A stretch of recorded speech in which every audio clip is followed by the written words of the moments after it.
రద్దయిన నోట్లను మార్పిడి చేసే ముఠాలు యథేచ్ఛగా తిరుగుతున్నాయి.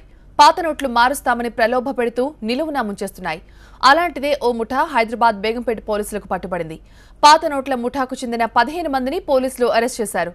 నిందితుల దగ్గర 1,20,00,000 పాత నోట్లను స్వాధీనం చేసుకున్నారు పోలీసులు.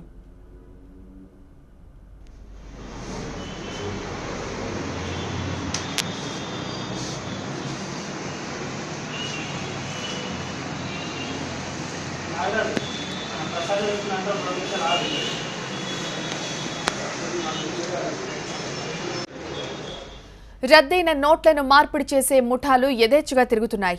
పాత నోట్లు మారుస్తామని జనాల్ని ప్రలోభ పెడుతూ నిలువునా ముంచేస్తున్నాయి. అలాంటిదే ఓ ముఠా హైదరాబాద్ బేగంపేట పోలీసులకు పట్టుబడింది. పాత నోట్ల ముఠాకు చెందిన 15 మందిని పోలీసులు అరెస్ట్ చేశారు. నిందితుల దగ్గర నుంచి 1,20,00,000 రూపాయల పాత నోట్లను స్వాధీనం చేసుకున్నారు.